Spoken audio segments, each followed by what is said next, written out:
All right, hey folks, we are back from the weekend. Give me a second here to check in on my signal. We're going to get a launch going here. Let's see, check our channel that we're live. Click over. Check our channel. The volume sounds good, so let me drop that down to a tolerable volume there. Let me grab the link here. I will do a quick social media posting, and then we'll start getting to work on this next piece that we're looking at here. Let's see, just to catch people up on what's going on in the world. My name is Phil Kearney. What's up? I create I create role-playing games. I illustrate them, and then I publish them online. And so we're going through the full process of illustrating this book right now. It's an adventure for the Eberron campaign settings. It's called Crystals of Mabar, and it's for 4 to 5 players with characters level 7 to 8. Running around in the Carnwood of Karnath on the continent of Corvair, fighting undead, necromancers, and demons. And so give me a second here. I'll be done in just a moment with my social media postings, and then we'll be able to get to work. I've been a DM since 1987. I've been a professional illustrator in the freelance market since 1999. I've been an Eberron campaign enthusiast since 2004, and I've been creating content on DMsGuild like around since like 2018. So I've been playing around the media a lot, but I've never actually created an entire adventure for D&D. So we're doing that now. Like, subscribe, hit the bell icon for hey, new subscribers. Thanks a lot, guys. Like, subscribe, hit the button for blah, blah, blah. Here's the full playlist of all 390 episodes of us creating all the maps, tokens, and art assets that go along with this adventure. Here's a bunch of books that I've already created that are on the DMsGuild. They all have free previews, so check them out. If you think they're cool, consider making a purchase to support the channel. Also, my Discord channel is here and all that other stuff. So dive on in with me here. Let's make sure we're, yeah, cool. Okay, great. So this is, again, for those who aren't familiar, the format that we're using is a PDF. So it's a digital-only product, which allows us to mess around with formatting a lot. This is a 16 by 9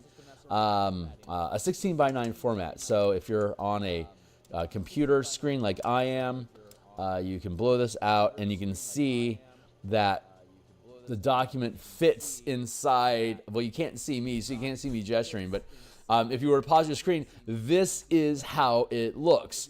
And so if you were to turn your phone horizontally, then you'd be able to zoom in and look at a single column at a time, because vertically, this is also a 16 by 9 ratio. Vertically, the same as it is horizontally. So when you put this on your device, like your tablet, or if you're running a dual monitors, or if you just have this in the background, you can just, tab flip between them.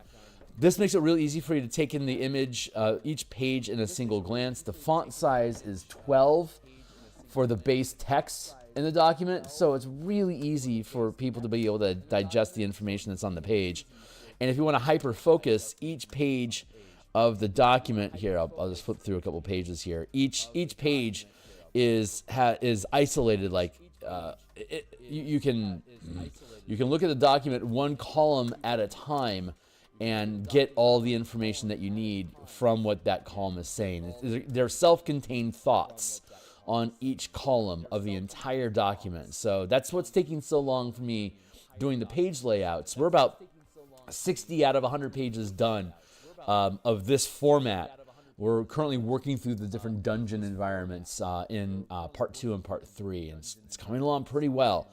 It just takes a while to be able to get all the, to redux the text and make it fit on the page properly. And anywhere there's gaps as a result of that process, like we can see here, we have a gap here at the bottom of the page. We had this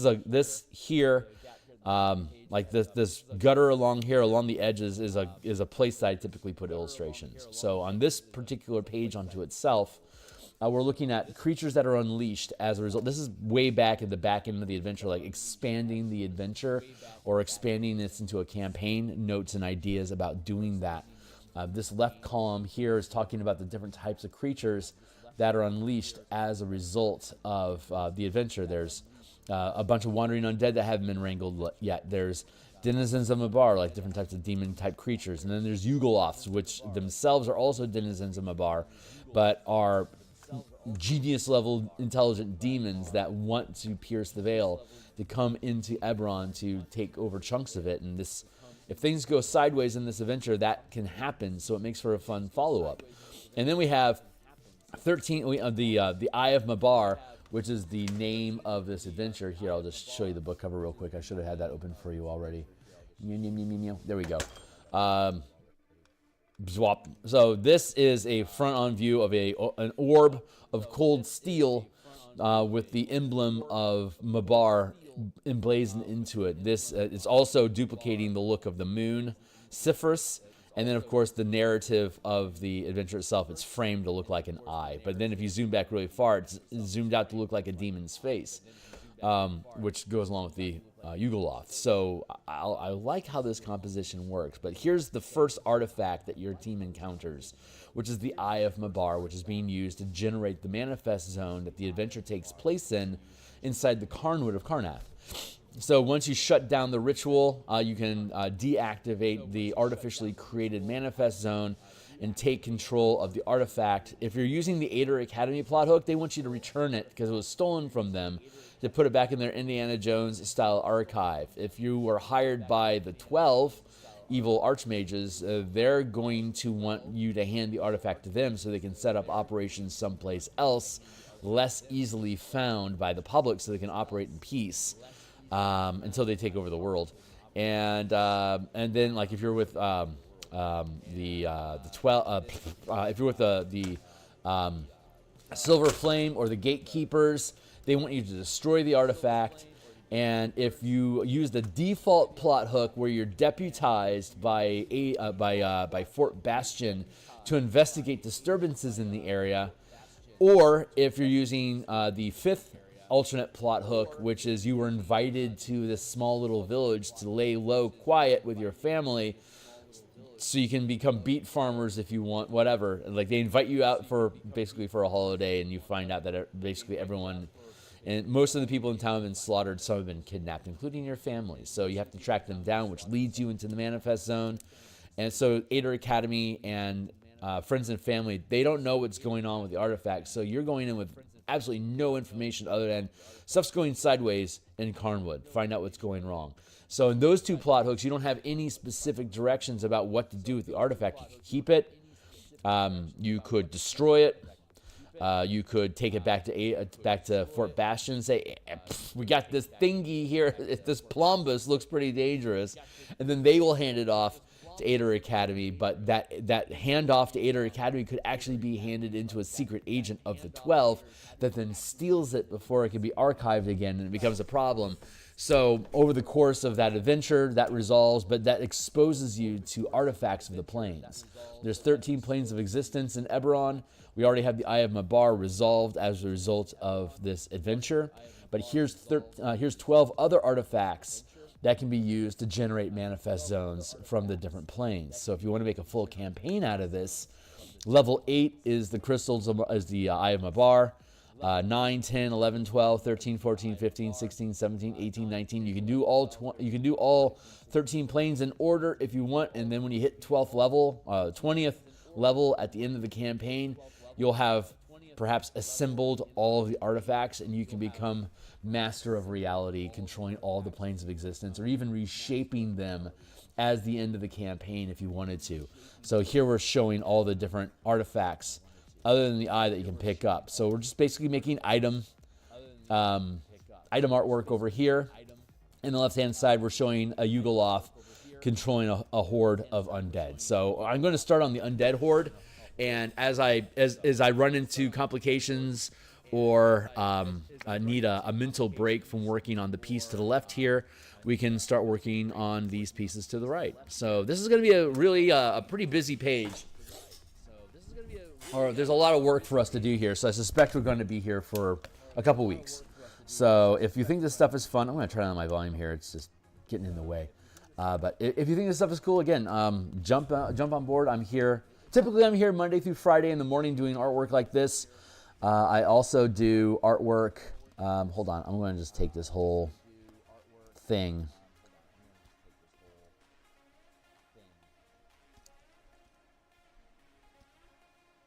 Right, the fog. Let's see. How do I want to approach this? I think what I want to do. Thank you, Timely Timer. I've got about an hour left this morning to work on this. I typically have about an hour or two somewhere in that zone that I work on every morning, and then I have a lunch stream, an evening stream, and a. I'm gonna grab all three of these and just drop the opacity on those. That's the right way to start with these, because we're going to do some art. We're going to do some line cleanup. So let's go to here. And you know what? I want to work on the foreground first. Let's work on the most detailed guys first, and we'll work our way backwards to less detail. So let's take that, and we'll go with the Horde. Front line. That's what we'll do. Cool. And I've got my black and white art here. Yeah, typically on Tuesdays, Wednesdays, and Friday lunchtime, like around 1:30 Seattle time, PT, we do a design stream, and then Thursday night, I also have a design stream, and what we've been designing this month is a Bastion campaign system using the Dungeons & Dragons 2024 Bastion system that was presented, and we're converting it into a frame. We're using it to build the foundation for a style of campaign that is progressively generated as a result of actions you attempt to take with the Bastion itself. So, and I won't walk through all that stuff here today, but yeah, 3 lines feels good.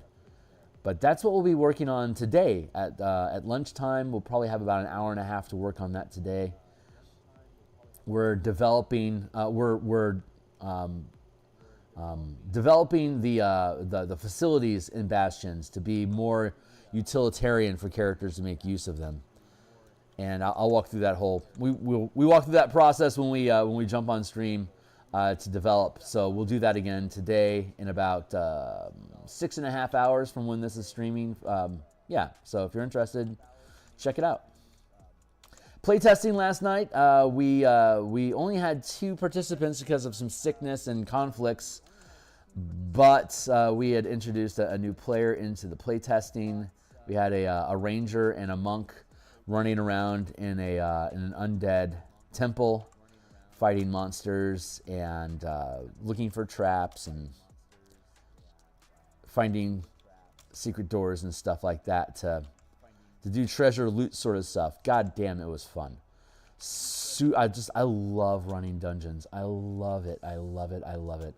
The old mega dungeon style of gameplay is just, it's such a natural place to be. Like when you start back in with like Red Box Basic Edition or like First Edition D&D, like the primary focus of the game was dungeon running, right? Delving in dungeons. So that's where I cut my teeth on running role-playing games, and the skills that you accumulate from running, not to brag or nothing. So not a brag, just an observation over the decades that if you start off running dungeons, you like learn everything that you need to learn about running games from the process of creating and running dungeons.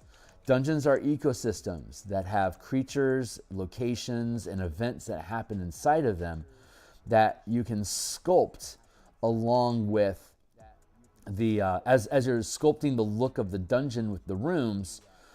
You spend time thinking about the monsters that are populating those spaces and what are they using those spaces for. And there's nothing I'm saying here, I'm sure, is going to be original thoughts. If you've spent as much time as I have researching and learning how to run games and studying the hobby, then you'll probably come to all these conclusions as well. So I don't assume I have original thoughts in my head here, but maybe I'm saying it in ways that you haven't heard, or maybe I'm correlating data in ways that you aren't familiar with or heard before. So take it for whatever flavor of salt you prefer most. Yeah, if you're creating a dungeon, those dungeon spaces have an intent. There was an original intent for why they were there, and then there's the intent for what they're being used for currently. So as you build out your dungeon, you look at the monsters, you think about what are they using these spaces for, and so as you sculpt the spaces, you think of the intent. And as you get more into the thoughts of the intent of the space, you reshape the spaces so that they better reflect what they're being used for, either originally or currently. So like intelligent creatures can reshape the dungeon to reflect the use beyond what their original use was, to modify them.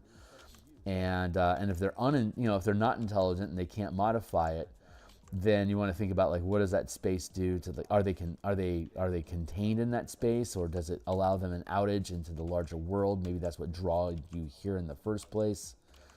So you get used to cause and effect as a result of building these spaces. Like, this is like logical progression. Like, this is what the space is. This is what they want to use it for. So they're changing it to better use that space, blah. And that gets you as a narrator in the mindset of looking for causation and, like, why would a creature do this, and what's their motives. Like, it starts having you sort of probe into the idea of NPC motivations, which you need for more intricate or more detailed sort of plots, like murder mysteries and political intrigue and stuff. Those also require existing inside of a space, and what's the objective of the creatures in that space, and how do they modify the space or the circumstances to be able to accomplish their goals. Excuse me.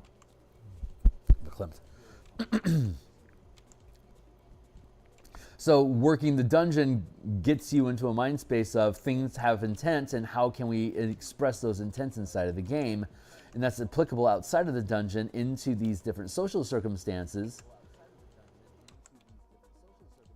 There.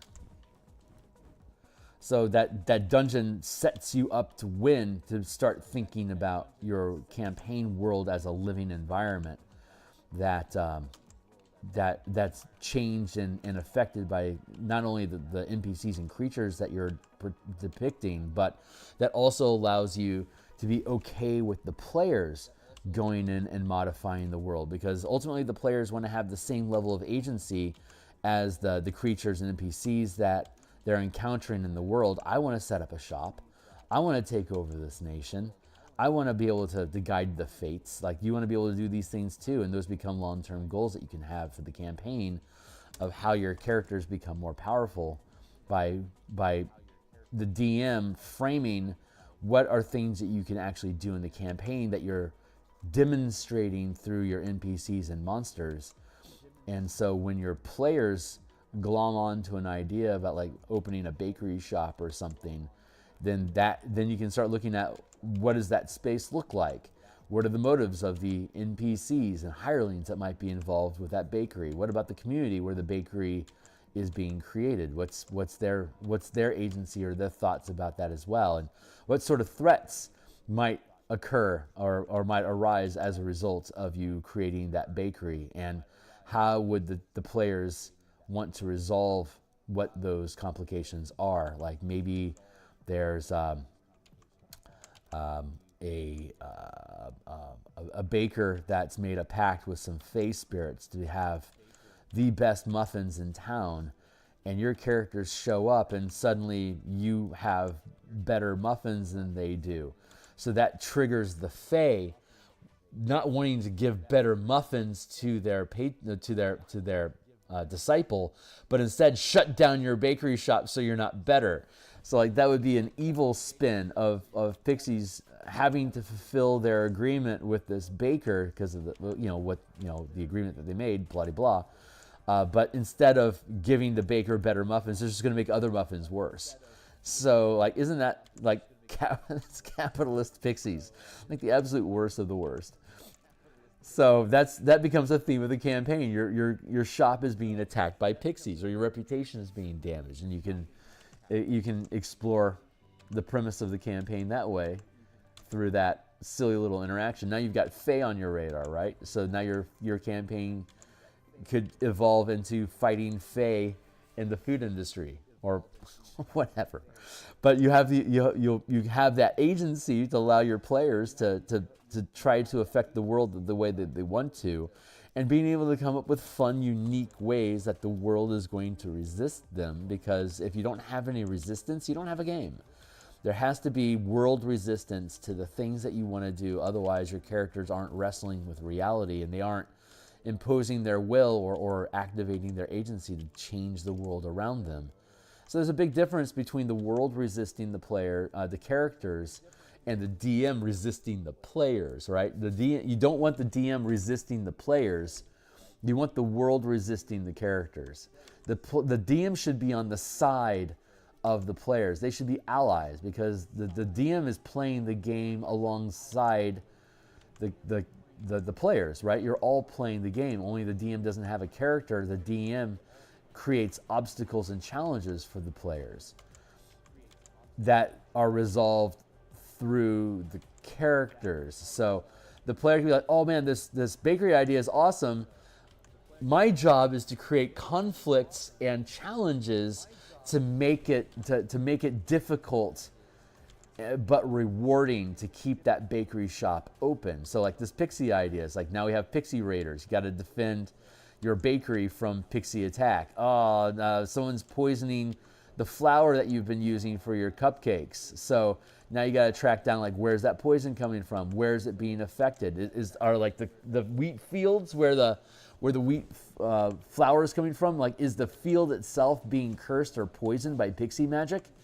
That can be, maybe that pulls you into the Feywild, and now you have to go fight pixies, or like try to break their pact with that other guy, or like maybe like a solution could be maybe you form a partnership with the guy that has the pixie pact. So not only do you have the best muffins in town, the guy that made the pact with the pixies now works with you, and so thus, quote unquote, his bakery now also has the best muffins in town. So instead of the pixies fighting your characters, they're now bound to help your characters, because you pulled this warlock baker into your bakery to become your head baker. And he's getting the acknowledgement and praise that he wants. It's not in his name specifically, but if you're shouting him out as, this is the best baker in the realm, and we only use the best ingredients in our cooking, which includes our bakers. So now he's gaining fame and fortune, which is what he wanted. Through you become the source of his success, and he becomes as fanatically devoted to your effort as the pixies are bound to be in helping that warlock. See, it's self-feeding, and now you have a warlock on your team that's a hella baker, and he has a contingent of Fey minions that are bound to help him make sure that his muffins remain the best in town through you. And now your team is subverting the plot and basically starting to take command of that challenge that you created. So anyway, I'm kind of rambling a little bit, but this is the stuff that I think about. Like when you run a campaign, we had a hat shop. One of our campaigns, we had a hat shop, and we wanted to have the best hats. So we've had a pub. There was a military, a Warforged military fortress that didn't get the word that the war had ended, so it was still attacking anybody that would come near. So they had to convince the AI that was running the automated bunker that the war is over and that they can be at peace, and that the players had to find a way to give that AI purpose. Otherwise, it would start glitching and going rogue and attacking stuff. It needs to have a focus on an enemy. So they fabricated an enemy that it would be able to attack, which is denizens of the Underdark. So it became vigilant about making sure evil didn't rise up from the bowels of its bunker to harm the world around it. So they were able to repurpose it, and that they subverted the intent of that AI as a threat, as an adversary in the adventure, and they made it into an ally and were able to secure that bunker complex as their base of operations, and they kept it for the entire 20 level campaign. So super fun. So like it's just as you get used to, as you learn how to manipulate and use one aspect of like quote unquote the game engine of role playing games to create scenarios and encounters and circumstances and conflicts inside of the game, you learn how to expand that into different aspects of the game. So now I really know I'm rambling. I'm going to go ahead and stop now before I stop making any sense at all.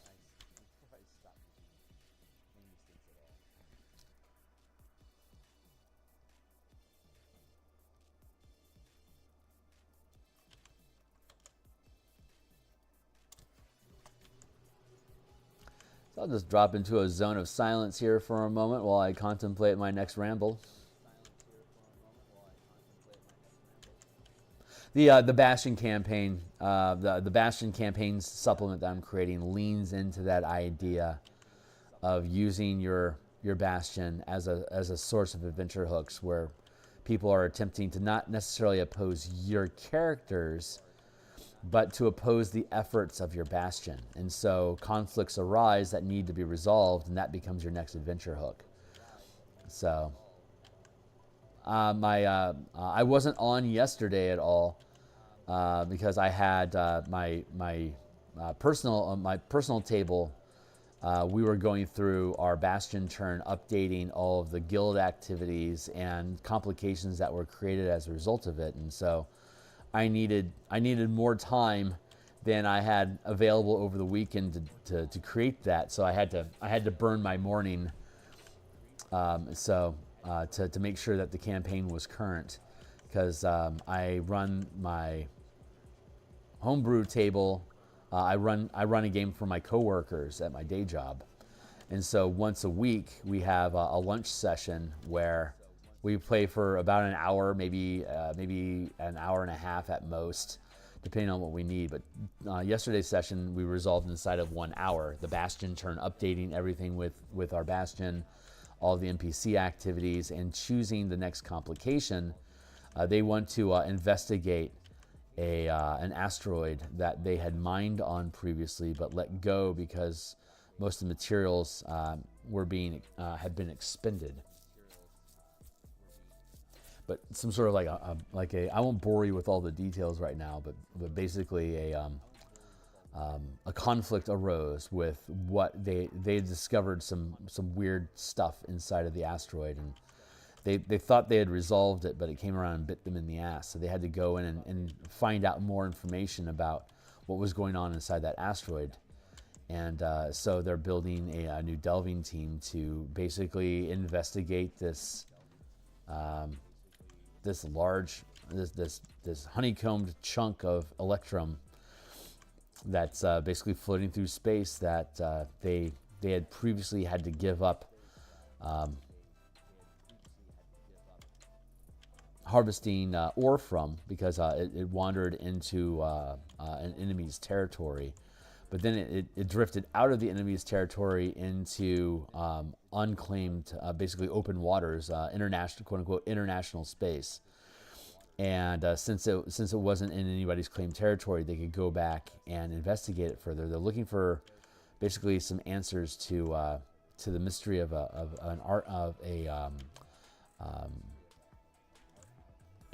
what's the word I'm looking for?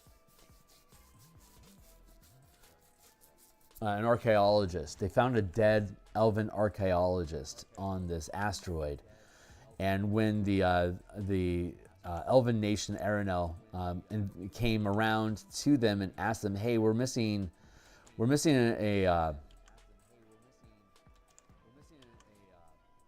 archaeologist. Have you seen him?" The team decided to say, "No, we haven't seen him," because they were actually trying to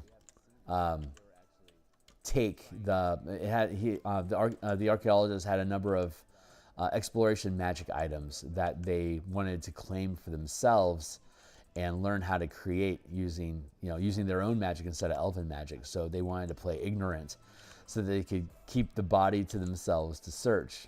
But they ended up leaving the body on the asteroid after. They figured if we don't have to disturb it, let's not disturb it. Let's just leave it be so there's less trouble. And so the elves claim that they recovered the body, and they're angry because evidence points to the archaeologist died while in the character's territory, and they found him dead when it drifted into their territory. So something else killed them before they got to it, but now they're being told, you guys killed that archaeologist, and we need an explanation what's going on right now. So the team is trying to stall providing an answer to the Elven Nation by basically giving their Bastion an order to distract and slow them down with pomp, circumstance, and run around rhetoric, while they send an investigation team to that asteroid looking for answers, like exactly what the hell did happen here. They didn't care before. They're like, whatever. But now they're like, oh shit, we're being pressured. Well, we better find out so we have our story straight. And they're afraid that there's some sort of a trap that's been laid for them because they've been fighting with Droam, and the asteroid was in Droam's territory when they left it. So now that it's drifting back into another territory that they have, they're like, oh boy, there's a decent chance that Droam's going to try to sabotage us somehow while we're investigating this. So they're expecting a fight, and they're looking out for it. So they're gearing up for a run and gun battle while investigating, and that'll be our adventure next week. So it'll probably take 2 or 3 weeks to finish the adventure, and then we'll move on to the next thing. But yeah, fun stuff. Reactive world, responding to the decisions that the players make, and it's either good or bad. They either gain a boon or a bane. Anyway.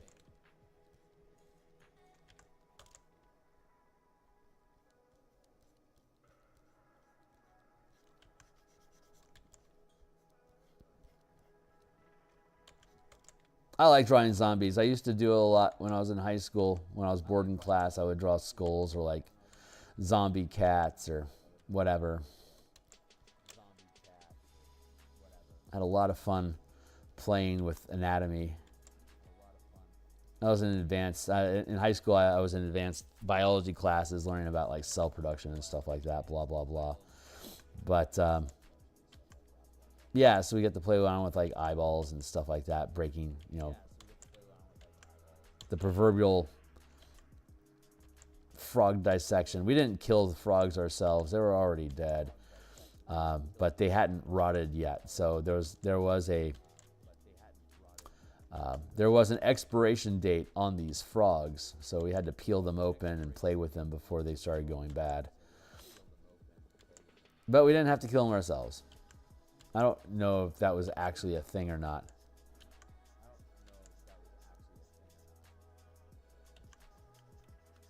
But I saw that E.T. was my first, the movie E.T. was my first experience with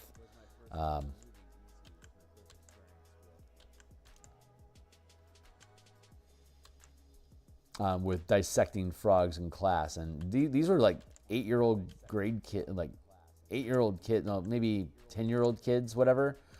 I didn't peel open any animals, or like we had deer eyes, so like we would peel off the retina and look around inside the pupil and stuff like that.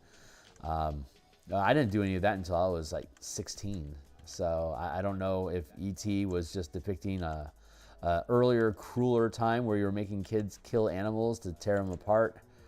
That sounds kind of like a 50s sort of thing to do, but this movie came out in the 80s, so it's like this isn't jiving with my personal experience. I think they just made that stuff up. Like, I don't think 10-year-olds were doing. I don't know if you were a 10-year-old and you were having to dissect frogs. Let me know in the comments down below that life really is that cruel. I don't think 10-year-olds should be subjected to having to do that stuff in the name of learning. If they want to burn ants with a magnifying glass or whatever, that's on you. But I can't imagine schools enforcing that kind of curriculum on kids that are that young. That just feels hostile.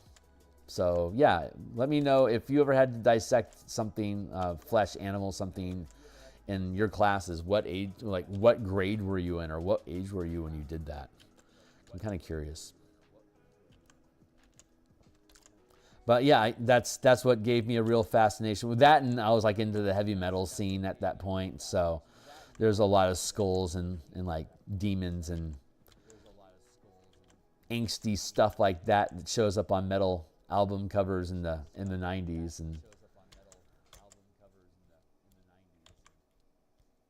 so that's where a lot of my, between zombie movies, D&D, and heavy metal, I had a fascination for gore.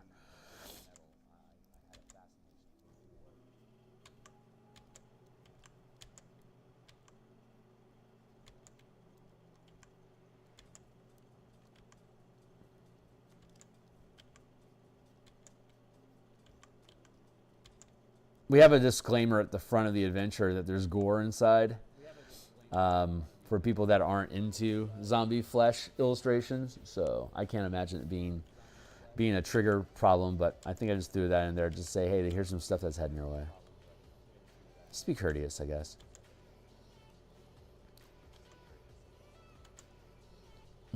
Pop.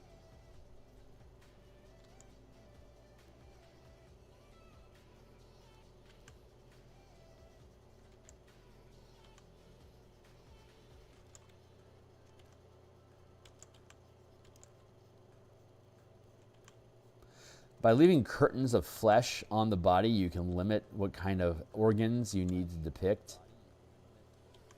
It also helps reinforce like how much of the characters of the creatures, you know, innards are still intact. 50. Okay.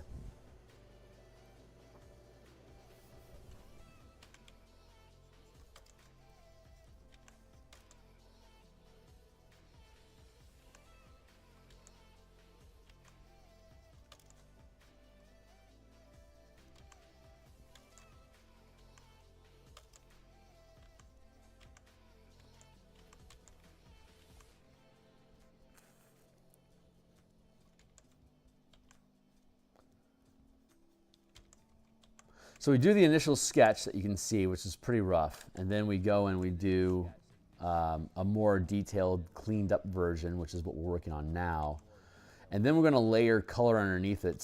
We do cell shading style like with comic books, right? So we have the line art, and then we put color underneath the line art.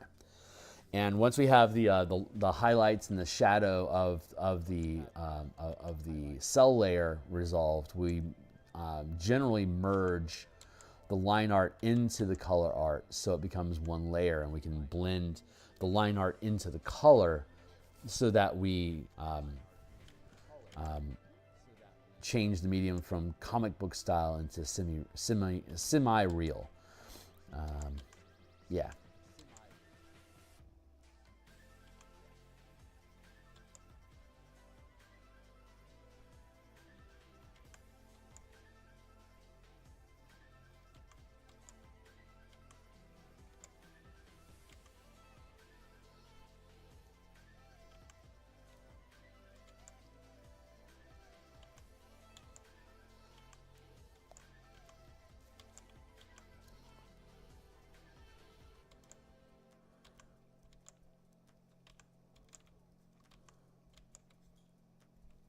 That feels pretty good.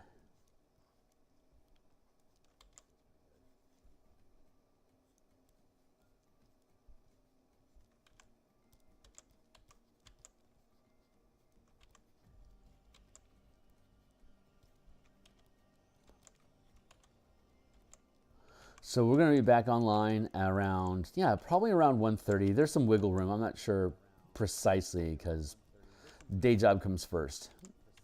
Give unto Caesar what is Caesar's. But I have my lunch, and I have flexibility on the time I take it and the duration given what my workload is. So I should be on for probably about an hour and a half today, like around 1:30 till 3 o'clock Seattle time PT. And we'll work on the bastions. Well, we're currently rebuilding the facilities to be more flexible and allow, because a bastion campaign hinges around the tasks of the bastion. We add more detail about what facilities on bastions can do. And we're going to continue going through each of the 29 bastions that are provided in the DMG one by one to see what they provide, how we can build them out to provide options for us. And if we think of different type of options, we'll potentially add new facilities to accommodate what those ideas are if current facilities are incapable of properly expressing them narratively. Like if you want a wheat field, a garden or a greenhouse doesn't quite cut it. You need a settlement. So we had to develop a settlement as a facility.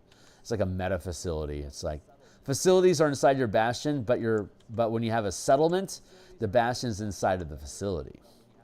So we subvert that idea there. But that also opens the door for developing settlements with multiple homes and families and all that blah-de-blah stuff, which adds the DM now has can utilize the bastion system at the settlement level to develop different communities that the player characters are going to engage with. Like we can convert Waterdeep, the entirety of the metropolis of Waterdeep into, we can translate it using the bastion language that we've been developing for the supplement. So, and a lot of this is building on the work that Adam Hancock had done on the DMsGuild for Balduran's kingdom building. Adam was actually our editor for the Spelljammer Combat and Exploration document that's linked in the description down below. And he came on board originally to help with a kingdom and guild combat system that we'll see inside the Bastion campaign supplement that we build. So he was our editor, and he gave us blessing to use the general ideas of the Bastion system. And we'll be making reference to that system in the credits of the book once we release it. And if we're really lucky, we can have him involved in helping edit the book himself, and potentially even bundle our Bastion campaign book with the Balduran's Guide to Kingdom Building. That would be the ultimate home run in my eyes.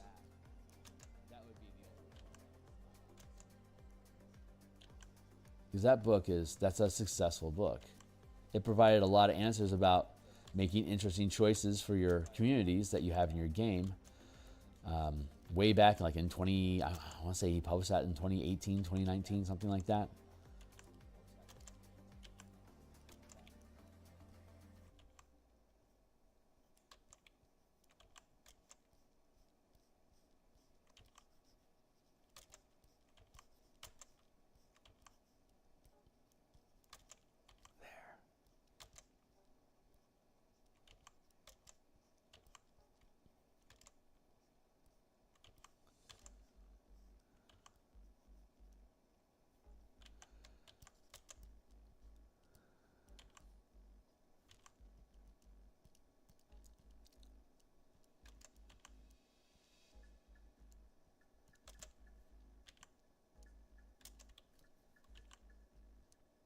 You gotta be careful about sketchiness.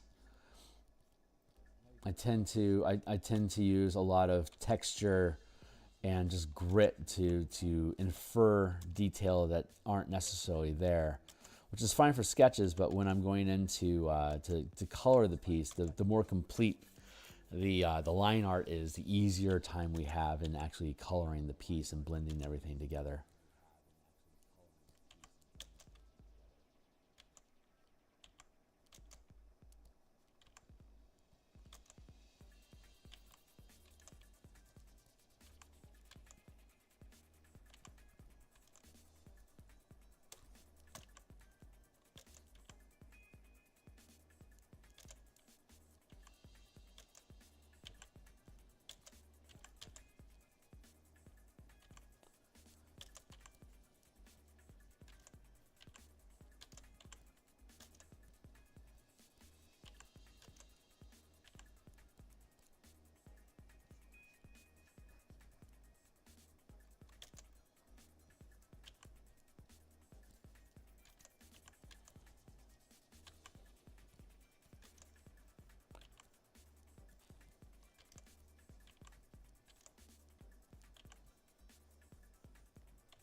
I have a tendency to make my lines really sketchy and shaky like that.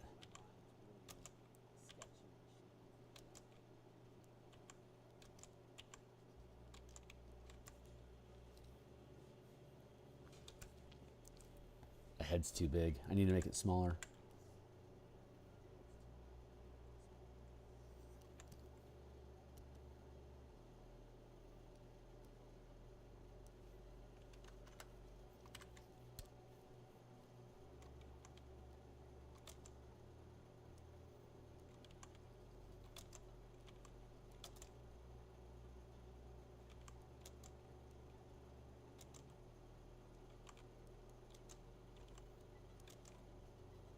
I can't hear my music anymore. I wonder what's going on with that.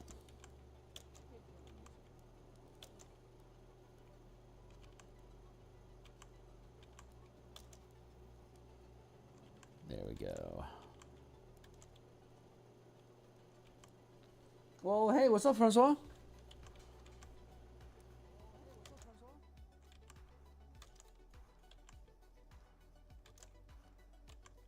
Just like that. It just kicked in. I think it was just at the end of a track.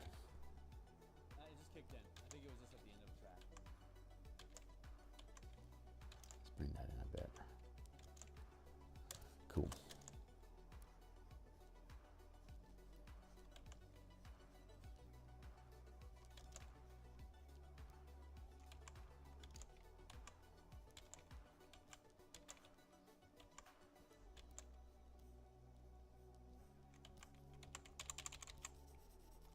Let's have this be a little bit more floppy.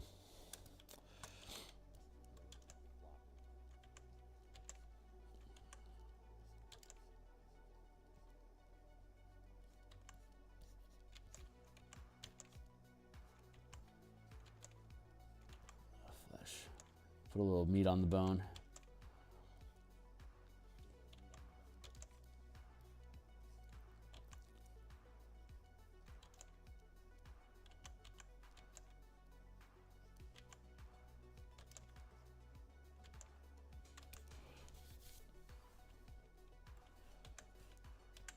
That's too long. I need to bring this up. Elbow goes along the lines of the ribs. So that's about where the elbow is supposed to be. At the bottom of your, like at the bottom of your rib cage is about where the bottom of your elbow is at when you have your arm crooked up like this. So that's a pretty easy proportion to be able to keep in mind. Cheers. So yeah, we'll be back at one. We'll be back in about what is it? 7:40 here. We'll be back in about 6 hours to continue digging our way through the list of bastions in the DMG and further develop those. And I'm really enjoying that process.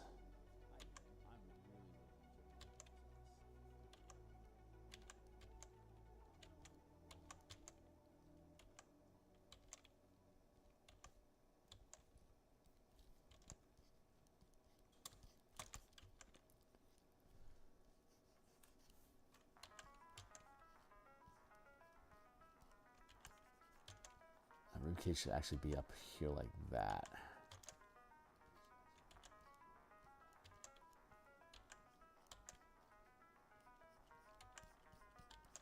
Bowels. Entrails.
I've been watching the OA, THE space OA on Netflix. I think it was back in, maybe it came out like in 2018, maybe something like that. But god damn, that's a great show. It had 2 seasons and then it got canceled, which fucking sucks because god, it's such a cool show. The second season is just, it's like Fringe. If you've seen the show Fringe, like it starts off with like there's some stuff going on that's weird, and then everything just goes completely sideways. It's like, what reality are we in? The show is very much like that, but it approaches the premise from a very, very different direction. And I'm being incredibly vague on purpose because that show is worth experiencing without any spoilers. It's on Netflix. I'm so angry at the streaming industry that, like, Chaos, K-A-O-S, with Jeff Goldblum that came out this year, or in 2024 rather, about it was like a modern telling of the Greek gods. That was such a great show.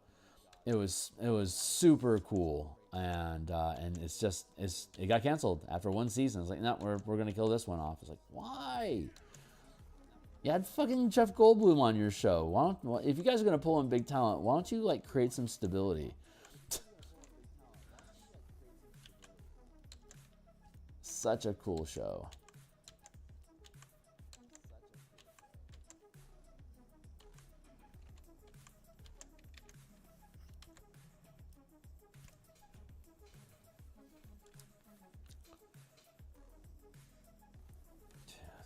Yeah, it feels pretty good.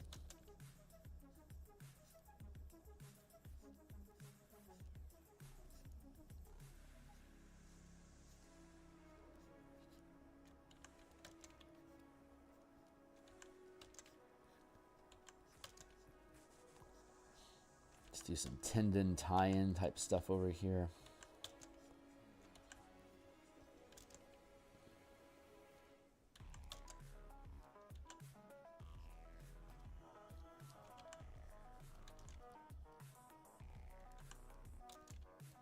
The hip joint is where the thigh muscles latch onto the skeletal frame, so you can have like little tendon knots, kind of like the I don't know the word for it, the ropes that hold a mast up on a ship, the rigging, where the rigging bonds to the sail as well to the railing on the deck to stabilize its position. That's the kind of vibe I get from skeletal tissue, from tendons tying onto muscles, tying onto bones. Muscles tying onto bones to build leverage for itself. It feels a lot like that same mast process on a boat.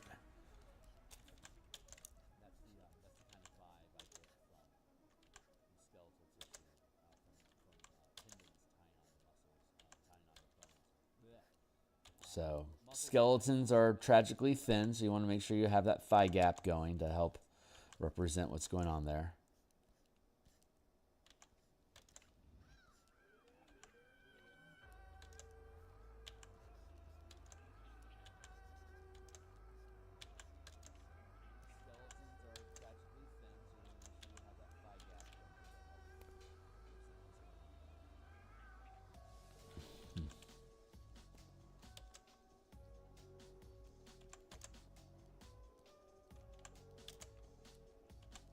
Broken.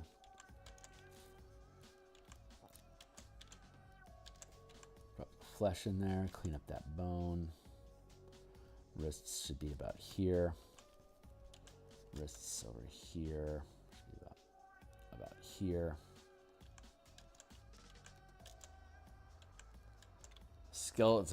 Raised skeletons are obviously, they're supernatural creatures, so you don't necessarily have to explain in detail how it might still have flesh, like the flesh itself is unnatural. So it doesn't have to follow the normal laws of rot and decomposition.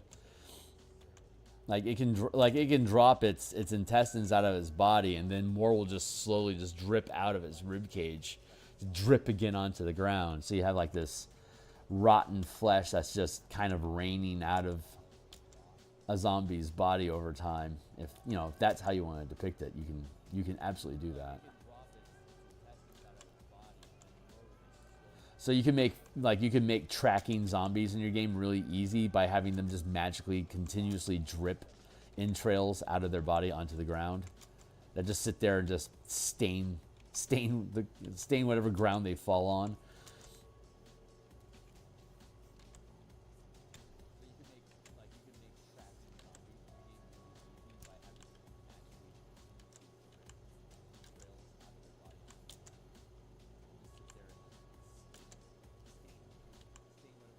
There, how are we doing on time? So, what? 10 minutes left? It's 7:48, yeah. So I've got about, let's give ourselves another 7 minutes. Then I'm going to bounce out of here to go to work, and I'll be back.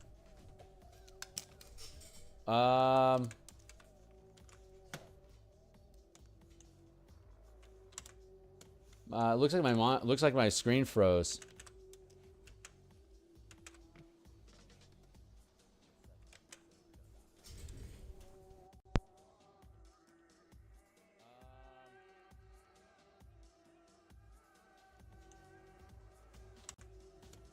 Looks like my screen froze. That worked. Let's see. Properties.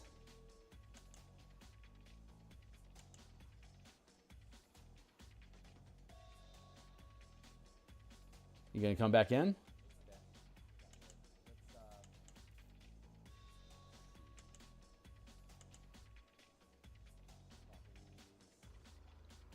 Wow, ChromaCam literally shot out in the middle of my stream.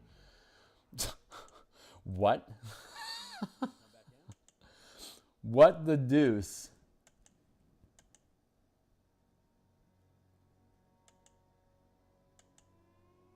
Can I jumpstart it? Wow, it's never crapped out in the middle of a stream before. That sucks. I've been having, I think I have to get a new camera or something. That's just weird. Come on, buddy. Oh, well.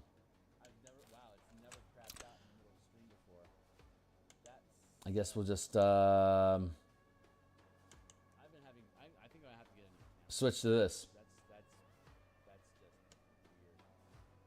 There, I'm back. All right, we'll have to figure that out. Anyway, there's my background. You can see my TV in front of my fireplace where I put my fire. So we'll just go with that for now because it is what it is.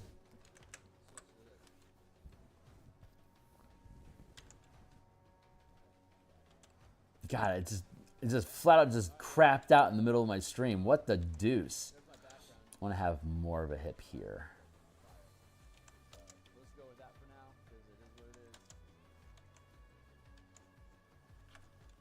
At least Photoshop didn't crash.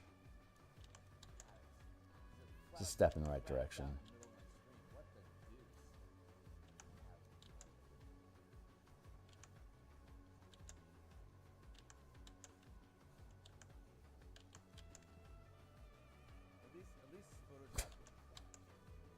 Fucking Jesus Christ. ChromaCam, man, it's a, when the program works, it's a great program. When it doesn't work, it's a shit program. No idea why that happened.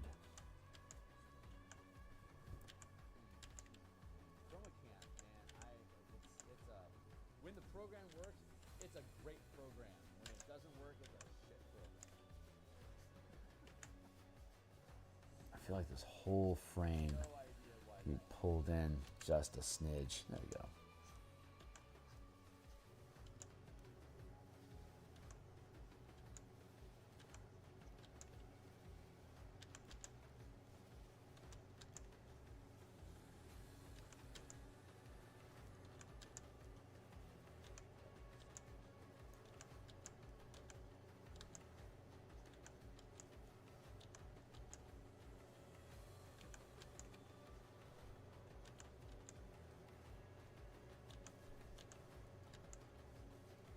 I don't know. Maybe I don't need the. I don't know. Maybe I should just go with this format of camera because it's easier. It has less complications.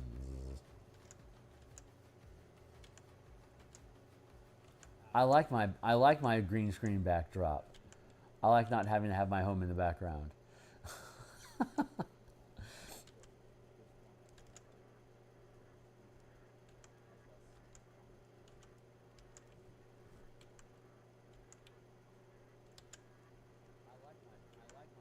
Oh well.